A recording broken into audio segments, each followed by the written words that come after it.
Mizo Idol Season 5 zan ni na inti siak na a zo da uchowa leng dun zelang ti hi din sang na ron sa ani hi voin lama ain an tir na chuan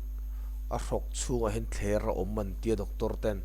so ti chung chuan na ron zai chu ga ron zai thaviwa poni se din sang zai longai thlang o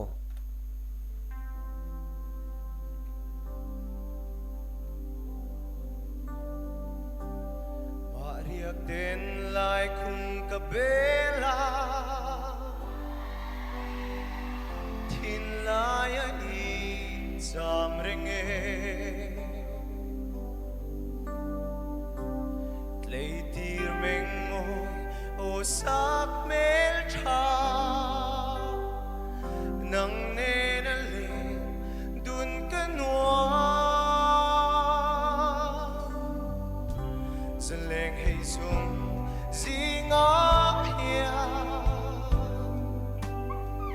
Ting zong mo ka chai lai di Dong le thei hian ka in ring lo Nang ngai a lung dum tu hi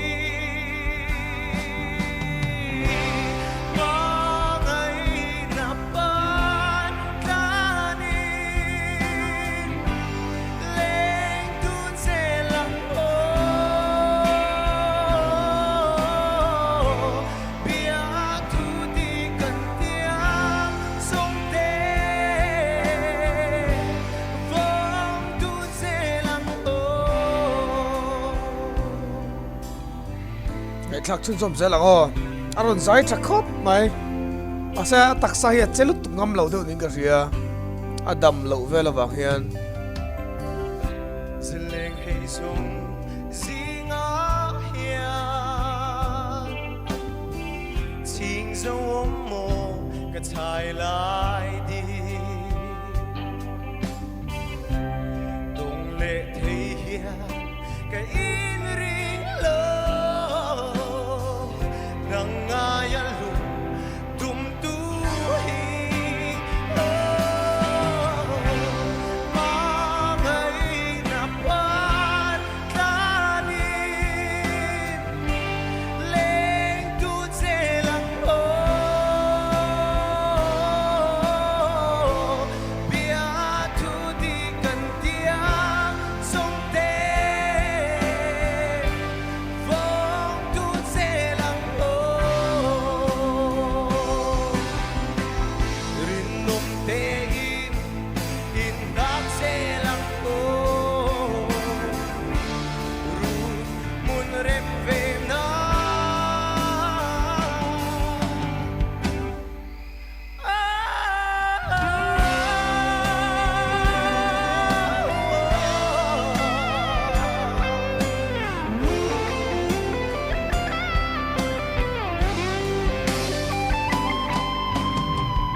din sang hi asai angai nom khop maya zanin na khan a bultan na chang khat na aron sazo athununa aron lutur lai borvel tak takha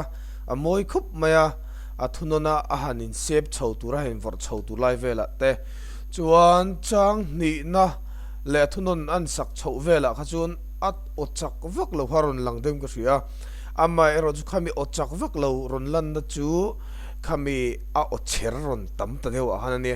ma se kha ta kha ke chu ti moi ka tia vele tlata azai kha tinga inom vele tlat thungani chuan zanin a han jat step po khan an soi viawa a han accident live vel kha a bridge anon sa a bridge topa khami a han accident live vel kha a han se ngun deu longai thanon ma teu khalai kha a fan thing a fan moi lo han ti tur khan ni lo tlatani kha kha a moi tho tlatani ke ma benga chuan ngai thatu te hian mizo te benga hin ang ngerik don ka selova amai ro chu disadvantage nei na chu a hrisel na a hrilo hritlang te khang te kha avan duai nania a thiam tlin na ni sia hrisel tha lawon ni na kha chuan lama tling thei chuang me lova atla don nge don lo ti hi a chiang lovin ka ria tling thut thei chu alani thong ka ria din sanga azai chelo azai ngai nom tin din sanga azai reng reng ngai thlaila ama din sanga top philang thin tuemo azai tangin a ophena tuemo hi anron langai lo ni engla po sa se